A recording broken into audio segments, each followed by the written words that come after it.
US President Donald Trump has promised enhanced military support to Nigeria. The pledge was made during a phone call with President Muhammadu Buhari. The US President also spoke to South African President Jacob Zuma about trade and security.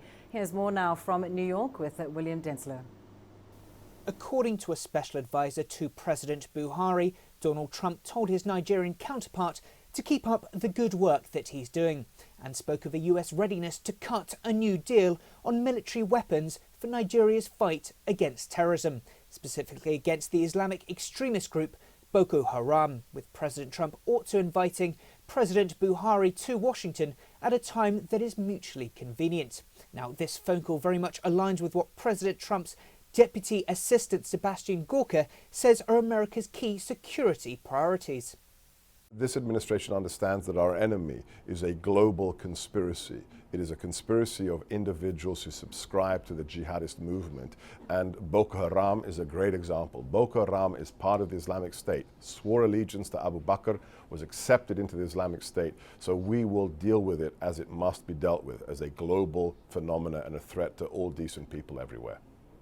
According to a specialist on US African affairs with the human rights group Amnesty International, they say that they're seeing a worrying trend with the Trump administration, and that is an increased US support for military action by regional governments with less oversight and accountability. That they say that that's a combination that they describe as frightening.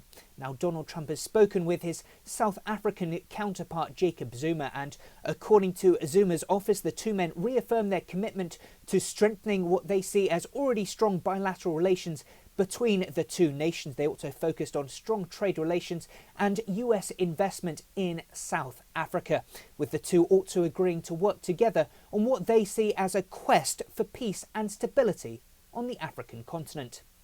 William Denselow, CGTN, New York. Well, President Trump spoke to President Buhari with the Nigerian leader still in the United Kingdom for medical treatment.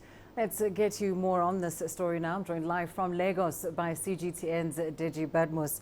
Did you know, of course, that initially African leaders had adopted a wait-and-see approach when it comes to President Donald Trump? How now have Nigerians reacted to the news that Trump and President Buhari have officially spoken? And, of course, how is Trump viewed in Nigeria since taking office in January?